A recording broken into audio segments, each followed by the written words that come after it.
Well, hey everybody out there in YouTube and Facebook land. As you can see, we've made an awful lot of progress on the CT Monkey resto mod. We've got the 140 Piranha in here. We've got it shimmed and spaced in the frame. Got the front end rebuilt. We've got it plumbed. We've got it wired.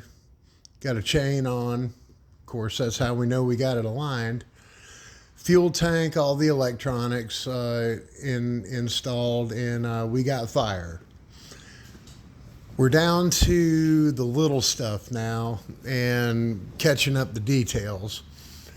And I am going to pick the tripod up, the Sherwood Consulting tripod that was donated to us by Wes Taylor, my longtime friend. And anyway, so the customer chose to go with this chrome triple tree top, and you know, things don't space out right. So what we've done, and I'm gonna set this tripod back down for a second.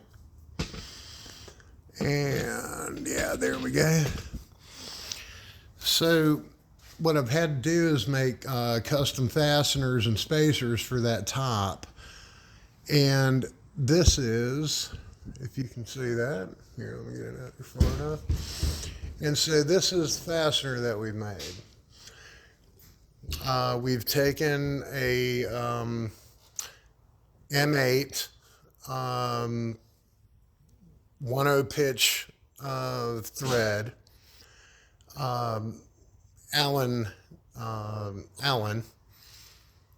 hex, internal hex, whatever you want to call it. And what I've done is I've redneck machined the spacer plug down, and I made that out of a lock nut, and then put the stainless washer cap on top of it, so that when this screws down into the fork, what it does is it gives us our space filling, and then also gives us our suck up tension to make everything correct. And I'm gonna show you a little, again, I'm gonna show you a little trick. If I had a lathe here at the little shop like I do at the big shop, I would have done this differently. But I'm going to show you how to use simple, common tools that most of us probably already have to make this exact thing. So I have taken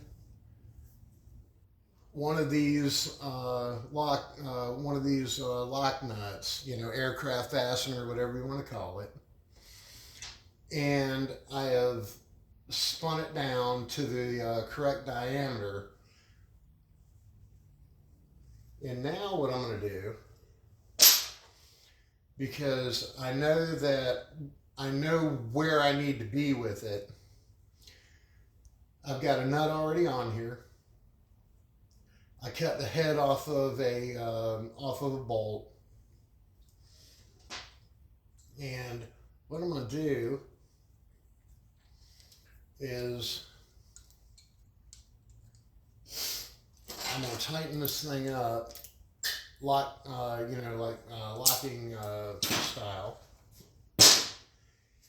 and I'm going to take my drill. As soon as I figure out where I just left it, there you go. I'm going to take the drill and I'm going to chuck that up in there like that. Now, the first one I fit, you know, kind of by eye, and it turns out that joker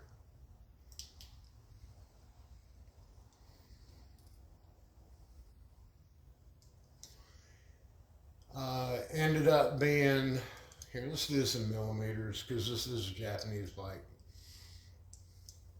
There we go.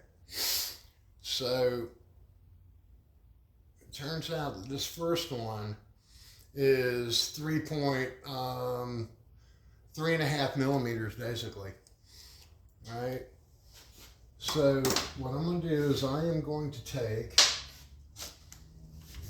this here flap wheel and this here drill.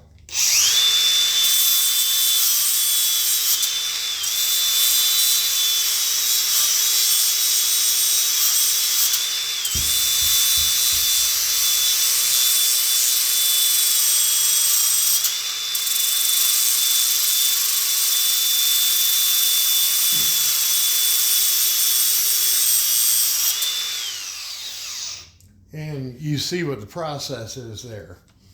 Now I'm going to check this thing up a little bit closer, get a better grip on it, and not be so sloppy.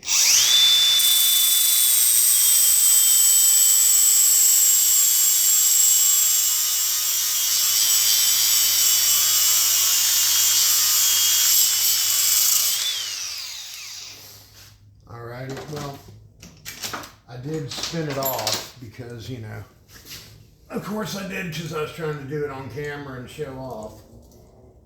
And so I am going to put it in my cooling rag real quick. Sizzle, sizzle.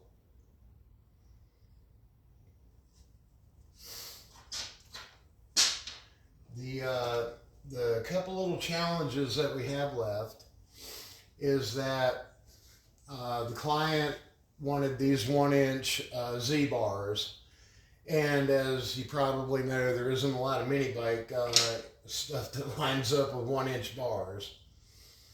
I'm going to get this little project knocked out tonight, and then tomorrow I'm going to show you how to